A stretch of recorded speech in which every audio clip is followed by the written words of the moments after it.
Hello everyone, कैसे हैं आप सभी। तो हम लास्ट टर्न पे हमने किया था नरेशन कम डिस्कशन मेथड। इसकी हमने शुरुआत करी थी, इसको जानने की कोशिश करी थी, जिसमें हमने ये जाना था कि नरेशन कम डिस्कशन मेथड जो है ये दो टर्म्स से बना है। पहला है नरेशन और दूसरा है डिस्कशन। इन दोनों से मिलके नरेशन कम डिस्कशन मेथड बना है। इसका मीनिंग हमने जाना था, इसकी इम्पोर्टेंस हमने जानी थी क्या होती है इकोनॉमिक्स में। आज हम पढ़ेंगे इसके क्या स्टेप्स होते हैं और क्या इसके प्रोसीजर है, कि क्या क्या किस तरह से एक इकोनॉमिक्स की टीचर अपनी क्लासरूम में इस मेथड के ज़रिए से इकोनॉमिक्स के कंसेप्ट्स को पढ़ा सकती है। Teaching of economics to this method calls for a systematic planning. This entire teaching learning process is carried on mainly through the following three steps. यानी कि ये जो मेथड है नरेशन कम डिस्कशन मेथड, इसको अगर आप पढ़ाना चाहते हैं then you have to follow the three steps only. और जितनी अच्छी हम प्लानिंग करेंगे उतना ही अच्छा हमारा रिजल्ट्स आएंगे। जानते हैं पहला स्टेप क्या है। It is preparation. प्रिपरेशन करना होगा हमें। दूसरा है कंडक्ट ऑफ द डिस्कशन, हमें डिस्कशन कराना होगा। और तीसरा है उसका इवैल्यूएशन यानी मूल्यांकन। अब इन तीनों के बारे में हम थोड़ा डिटेल पढ़ते हैं। पहला है preparation. It is an important step in planning. The topic must be carefully selected and the teacher must be confident of the details of the theme. Points to be discussed should be informed to the students earlier. Both the teacher and the students should be prepared for taking active part in the discussion. यानी ये जो है preparation, preparation हम जितनी अच्छी चीज़ों का preparation करेंगे उतना ही अच्छा हमारे पास रिजल्ट्स सामने आते हैं। जैसे एग्ज़ाम हम लोग देते हैं, एग्ज़ाम हम लोग जब देते हैं तो हम अगर हमारी अच्छी प्रिपरेशंस है, अगर हमने अच्छे से तैयारी करी अपने एग्ज़ाम्स की, तो जाहिर सी बात है एग्ज़ाम भी हमारा अच्छा होगा। लेकिन आपकी प्रिपरेशंस अगर अच्छी नहीं है एग्ज़ाम्स के लिए, अगर आपने नहीं अच्छे से तैयारी करी है, तो उसका रिज़ल्ट भी वैसे ही आएगा। नो आप ये इस तरह से है जैसे कि जिस तरह से आप बीज डालेंगे वैसा ही आप बोएंगे। तो ये जो है एक इम्पॉर्टेंट स्टेप है इस मेथड के लिए, तो इसीलिए हमें इसके ऊपर ख़ास तवज्जो देनी है। अब इसमें देखते हैं प्रिपरेशन में क्या क्या चीज़ें आती हैं। पहला इसमें है कि जो टॉपिक है, हर टॉपिक जो है हर तरीके से पढ़ाया नहीं जा सकता। ये टीचर के ऊपर डिपेंड करता है उसकी कॉम्पिटेंसी पे कि वो सही टॉपिक को सही मेथड से मिलवाए, वो सही टॉपिक को चुने इस मेथड को पढ़ाने के लिए। और ख़ुद टीचर के पास पूरी डिटेल होनी चाहिए उस टॉपिक से related. Teacher should know and aware of the details about that topic. फिर उसके बाद है कि जितने भी अब कोई भी टॉपिक है, अगर इकोनॉमिक्स हम जैसे कुछ भी पढ़ते हैं, अब माइक्रो इकोनॉमिक्स में ही हम कोई चीज़ पढ़ते हैं, मैक्रो इकोनॉमिक्स में हम कुछ पढ़ते हैं, तो यही चीज़ आप क्लास 12th में भी पढ़ोगे, वही टॉपिक आप ग्रेजुएशन में और मास्टर्स लेवल पे पढ़ोगे, है ना। लेकिन फ़र्क क्या है कि आप जब 12th क्लास के लिए पढ़ते हो तो चीज़ें कम होती हैं, वही टॉपिक रहता है लेकिन उससे रिलेटेड पॉइंट्स ना कम होते हैं। लेकिन आप ज़्यादा बड़े लेवल पे, आप मास्टर लेवल पे या ग्रेजुएशन लेवल पे पढ़ते, वो टॉपिक बहुत ज़्यादा ब्रॉड हो जाता है और उसमें बहुत सारी चीज़ें आ जाती हैं। तो यहाँ पर टीचर को ध्यान रखना है कि उससे रिलेटेड बच्चे की क्लास के अकॉर्डिंग वो किस लेवल में है, किस ग्रेड में है, उसके हिसाब से कौन कौन से पॉइंट्स उसको पढ़ने चाहिए वो पहले से वो तैयार कर ले और बच्चों को इन्फॉर्म भी कर दे that tomorrow we are going to discuss this particular topic and under this topic we will discuss these points। यानी कि कल हम इस टॉपिक को पढ़ने वाले हैं और इस टॉपिक से रिलेटेड हम ये बातें डिस्कस करेंगे। लाइक डिमांड, हम कल डिमांड पढ़ने वाले हैं, तो डिमांड से रिलेटेड हम इन बातों को ध्यान पढ़ के आएंगे आप सब लोग, और इन बातों को हम कल डिस्कस करेंगे। तो इससे अब क्या होगा कि टीचर बच्चे जो हैं वो भी प्रिपरेशन करके आएंगे, वो भी कुछ ना कुछ वो बुक्स में इंटरनेट पे पढ़ कर आएंगे, तैयारी करके आएंगे, ताकि वो अच्छे से उसमें एक्टिव पार्ट ले सके डिस्कशन में। अगर टीचर पहले से बच्चों को इन्फॉर्म नहीं करेंगे तो डिस्कशन का तो कोई मतलब ही नहीं रहा।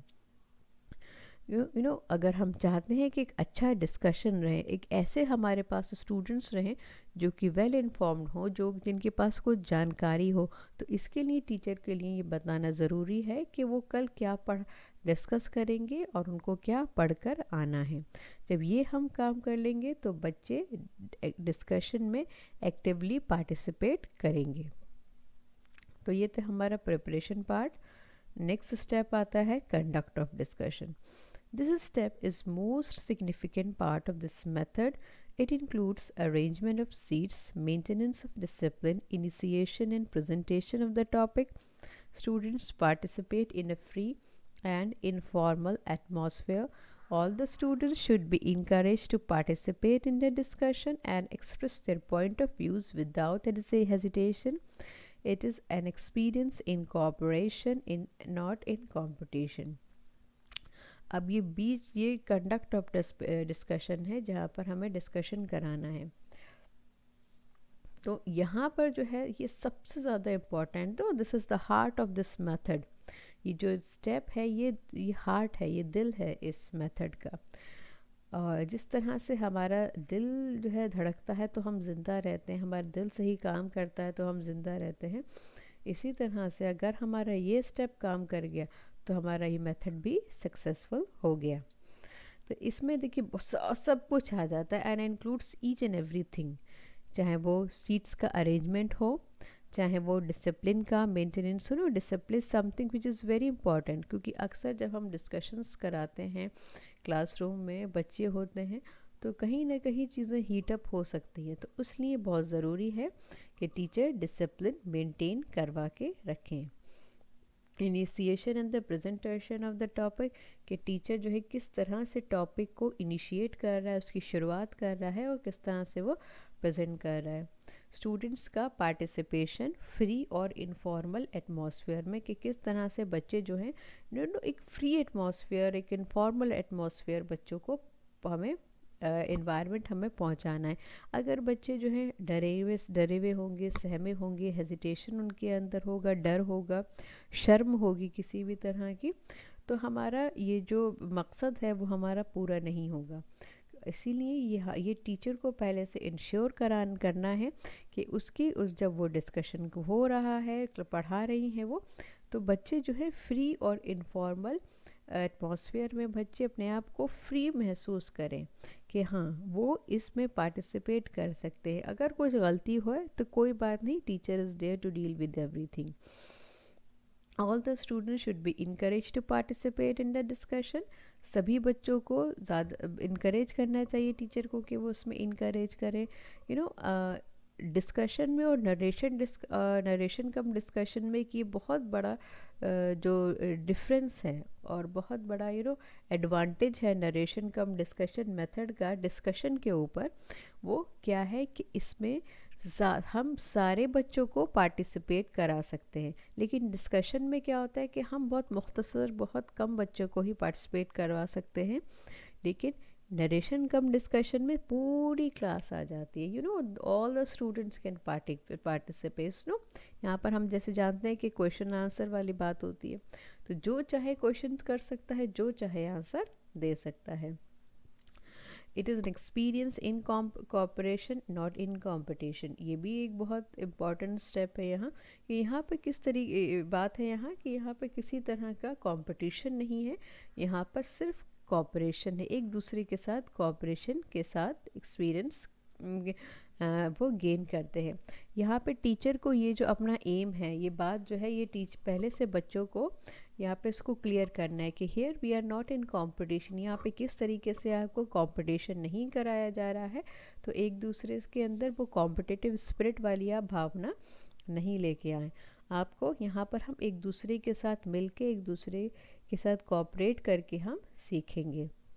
ओके, तो टीचर यहाँ पर क्या करेगा कि सारी चीज़ का अरेंजमेंट, सीट्स का अरेंजमेंट हुआ, डिसिप्लिन का हो गया, प्रेजेंटेशन ऑफ द टॉपिक, बच्चों का फॉर्म फिली पार्टिसिपेट करना और सभी बच्चों का पार्टिसिपेट करना।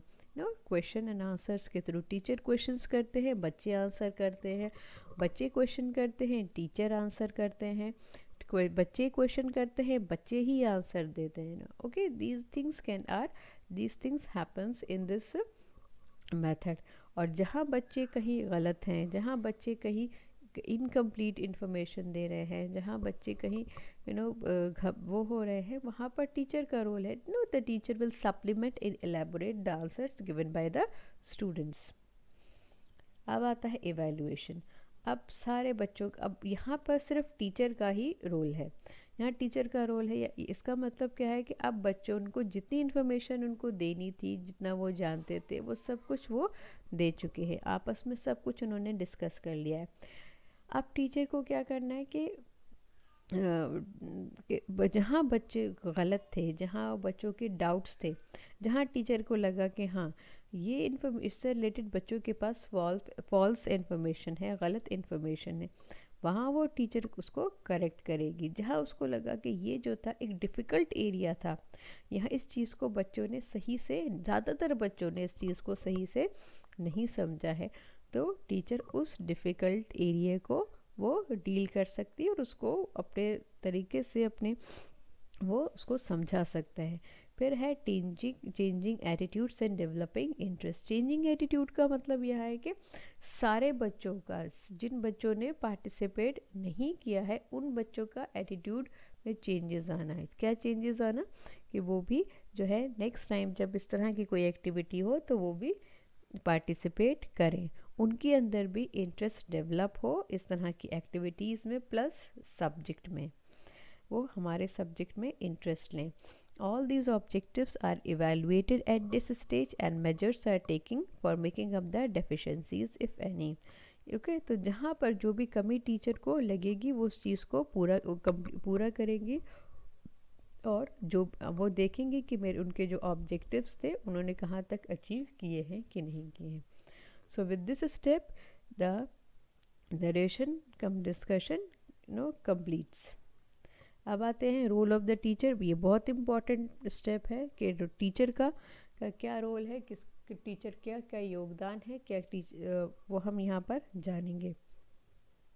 The teacher has to play an important role in the teaching learning process. जाहिर सी बात है, टीचर जो है एक बहुत इम्पॉर्टेंट रोल अदा करता है इसमें। बिना टीचर के तो टीचिंग है ही नहीं, तो टीचर का एक बहुत अहम रोल है यहाँ पर। जितना ज़्यादा टीचर अच्छा है उतना ही अच्छा हमारा सक्सेस है। Success of this method largely depends upon the better qualification, wide knowledge, varied skills and favorable attitude of the teacher। कि जितना ज़्यादा टीचर जो है कॉम्पिटेंट होगा, जितना ज़्यादा वो काबिल होगा, उतना ही ज़्यादा ये मेथड सक्सेसफुल रहेगा। The teacher has to direct all the activities of the class and coordinate their opinions on the topic। तो यहाँ पर टीचर ऐसा नहीं है कि आप बच्चों को डिस्कशन में लगा दें और ख़ुद बैठ जाएं। टीचर का काम क्या है कि इस सारी एक्टिविटीज़ को कोऑर्डिनेट करना, बच्चों के जो ओपिनियंस हैं वो एक दूसरे के साथ लिंक करना, कोऑर्डिनेट करना। जहाँ पर चीज़ें हीटअप होती हैं उस चीज़ को वो ठंडा करें। She has to bring about the solution of the problems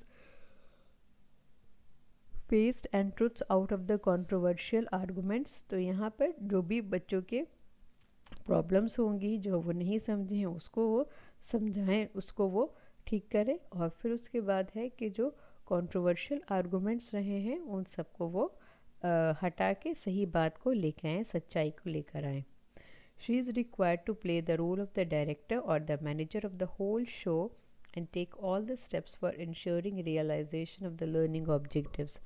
तो यहाँ पर टीचर को एक रोल अदा करना होगा, डायरेक्टर का, मैनेजर का, जहाँ पर वो पूरा वही teacher is making the arrangement. Teacher ही जो है अनाउंस करता है कि हम ये करेंगे, टीचर ही सब कुछ सीटिंग अरेंजमेंट करता है, टीचर ही टॉपिक का इनिशिएशन करता है।